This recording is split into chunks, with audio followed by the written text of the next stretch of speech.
those were CF-100s flying past, but these boys don't have to be told. They're Canadian Air Cadets, good citizens of the air age. The Air Cadets is a nationwide movement. More than 22,000 boys of high school age belong. Most boys join the Air Cadets about the age of 14 and graduate 4 years later. First thing you do is take the Air Cadet Pledge, and they like you to bring your parents along for that. You will repeat the Air Cadet Pledge after me. I, John Bernard Sweeney, I, John Bernard Sweeney, do solemnly promise on my honor do solemnly promise on my honor to serve my squadron loyally to serve my squadron loyally and to use every endeavor to become a good citizen, honoring my queen, my country, and my flag. Next, they give you a uniform. It looks a lot like the Air Force uniform, and you have to wear it the right way. But don't get excited. It won't fool the Air Force. When you leave the cadets, you have to give it back.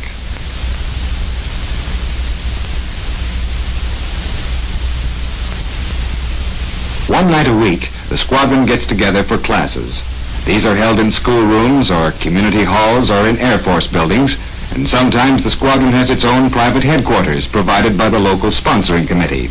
The cadets are supervised by men who give up their spare time to serve as officers and instructors. The officers hold commissions in a special branch of the RCAF Reserve and wear Air Force uniforms when they're on duty. Many of the instructors are regular school teachers and teach a variety of aviation subjects. Sometimes the cadets teach each other. Quite often, the most interesting subjects of all can be learned from the most highly qualified men. Civil airline pilots frequently donate their time to these classes, along with weather forecasters, engineers, and radio technicians.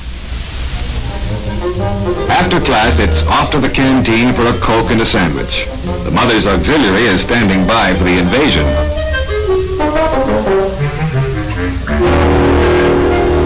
Now, before you go home, if you're lucky, you get a spin in the Link trainer. Quite a few of the squadrons have bought their own Link trainers, and the boys never get tired of them. The Link works exactly like a real aircraft, and the controls feel like real controls.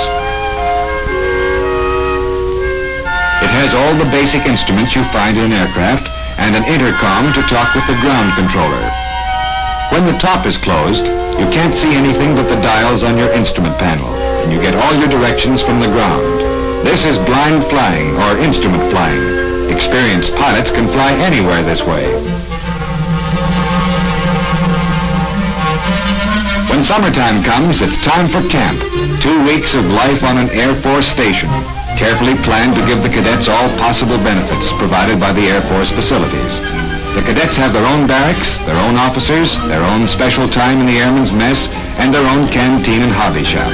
Thousands of cadets from all parts of the country meeting each other and living happily together. The accent at camp is on sports and recreation, with the idea of building healthy young bodies and alert minds. But summer camp is not all fun and games. There are important lessons to be learned. Competent lifeguards are on hand to teach the cadets the latest methods in life-saving and artificial respiration. More than one life has been saved by the lessons learned at summer camp.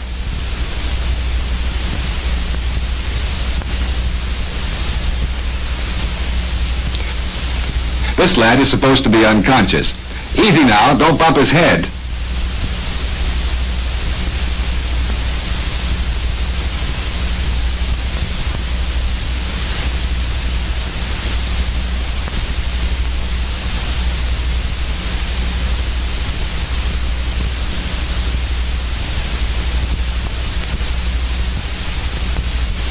Raising the patient's arms helps to drain the water from his lungs.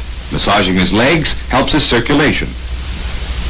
Military life includes many things. A visit of the Air Officer Commanding and officials of the Air Cadet League means work for the band.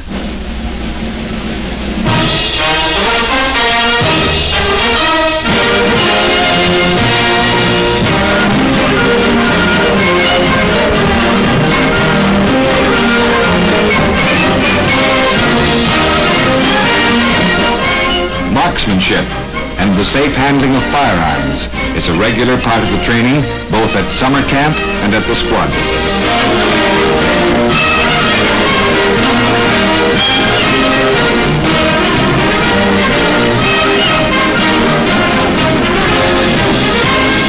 One of the great advantages of living on an Air Force station is the chance to get an intimate look at Canada's frontline operational aircraft, even the latest jet fighters. While they're at camp, cadets get to see the Air Force at work, where they examine planes like the CF-100 inside and out, with the ground crew standing by to answer questions. Of course, the cadets cannot go up in these aircraft, but they do go up in another kind. This is the biggest thrill of the summer, a familiarization flight arranged especially for the cadets.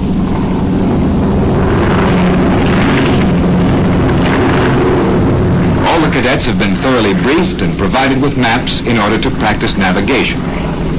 The Expediter aircraft carries 5 or 6 cadets at a time for a 45-minute flight. During the flight, everybody will have his turn in the co-pilot seat.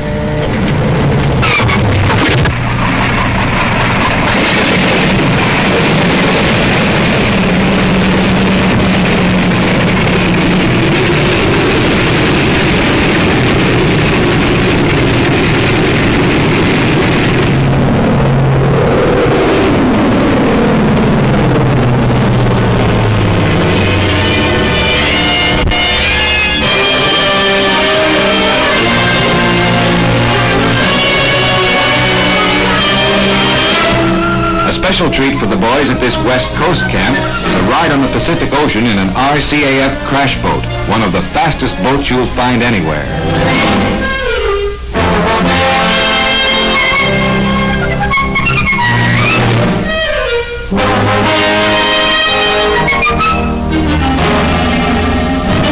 After 1 or 2 summers at camp, the senior cadets are in line for some exciting rewards. There are several specialized training courses eagerly sought after by the cadets. 100 cadets each year are chosen by the League for the Drill Instructors course, a 7-week session which provides a pool of qualified drill instructors for the squadrons. Although the emphasis of this course is on drill and physical fitness, it also includes lectures on administration, leadership, and other relevant subjects. Good drill instructors first learn to take orders and then to give them. It's all part of the course.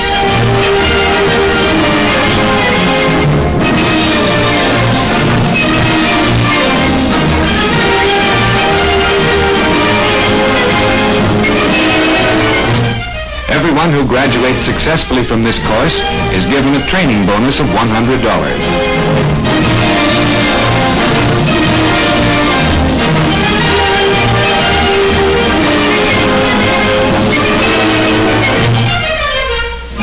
The top 40 graduates have the honor of becoming a precision drill team to represent Canada in the international drill competition held with the United States.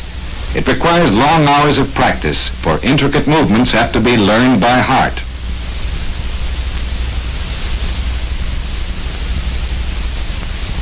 When the big day arrives, the competing teams are reviewed by officers of both air forces.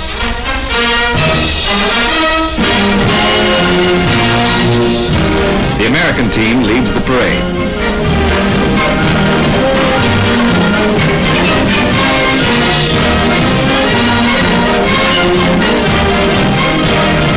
Now the Canadian team comes on.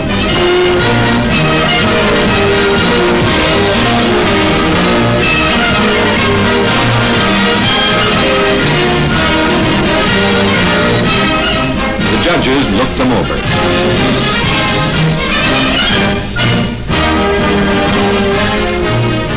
Here's where the training pays off. 6 of the first 9 international competitions have been won by Canada.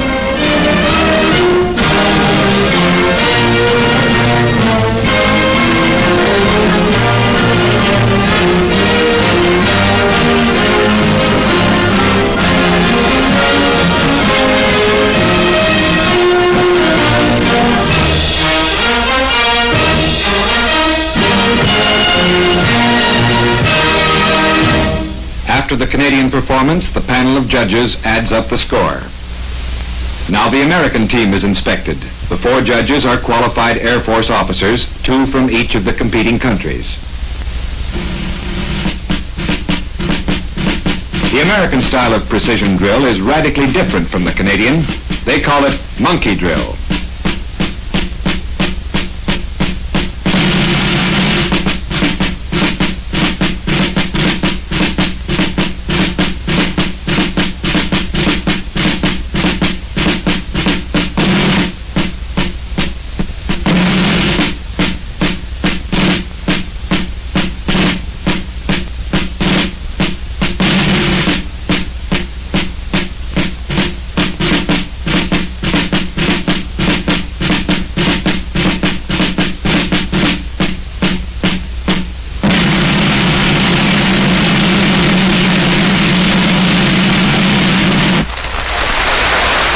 Following the competition, the 2 teams have the honor of giving a public demonstration of precision drill before an audience of 25,000 in the grandstand of the Canadian National Exhibition.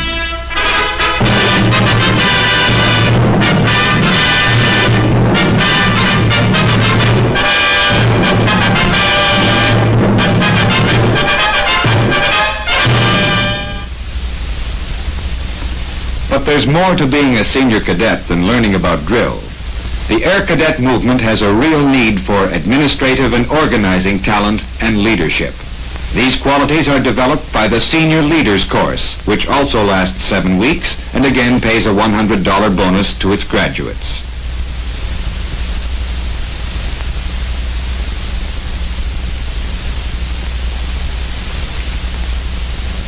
These are the cadets who will take over responsible positions in their home squadrons, and later on, in business and community life. The Senior Leaders course is held at Camp Borden and given by RCAF officers who are specialists in this field. As in the early squadron training, the subjects here are chosen to supplement but not duplicate the regular schoolwork of the cadets. The main object is to turn out young men who will be a success in any walk of life.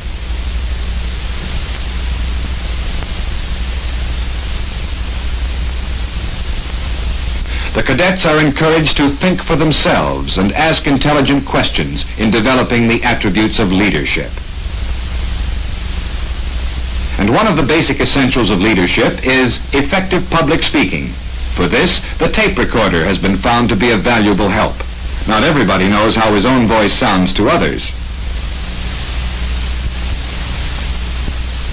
An important part of the Senior Leaders course, as of all Air Cadet courses, is Sunday church parade, for religion is a basic ingredient of Air Cadet life. All stations have both Protestant and Catholic chapels. Most Air Cadets dream of actually flying an airplane, and why not? There's a pilot's course for Air Cadets too, and each summer hundreds of senior cadets earn their wings and qualify for a private pilot's license. Of course, they must be medically fit and have outstanding records as cadets, for flying is a demanding profession. The training is given at local flying clubs and schools spaced across the country and usually takes 4 weeks. Before you actually go aloft, there's a lot to learn on the ground. Weather, theory of flight, navigation, air regulations all require written exams. The majority of cadet pilots are trained under Air Force scholarships, although a large number of civilian scholarships are provided each year through the Air Cadet League. It doesn't cost the cadets a cent, but let's face it, the requirements are pretty stiff.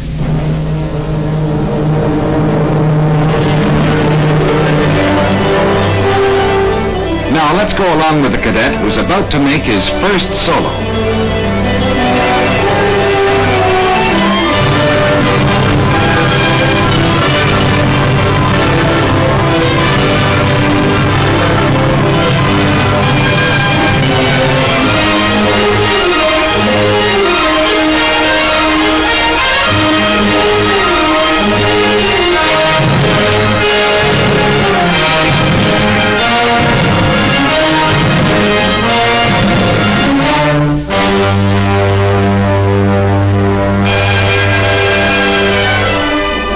Today may seem like the greatest day in his life, yet tomorrow he may be the captain of an airliner, or the pilot of a jet fighter, or an instructor at a flying school.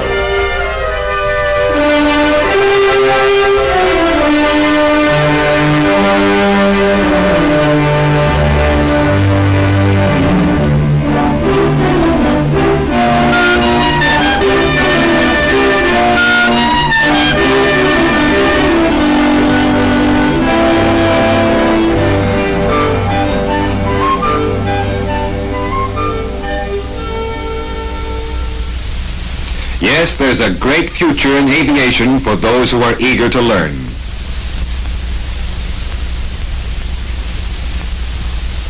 Flying is an exciting life. Yet the pinnacle of an Air Cadet's career is to be chosen for the exchange visit scheme. While cadets from other countries visit Canada, a carefully selected group of Canadian cadets are flown abroad for 3 to 4 weeks as goodwill ambassadors, tourists, and students of international affairs. They may find themselves beside the shining dome on Washington's Capitol Hill, or fog-bound St. Paul's in London, or any of a dozen places on the continent of Europe. For there are several European countries participating in the scheme with Canada, besides the United States and the United Kingdom.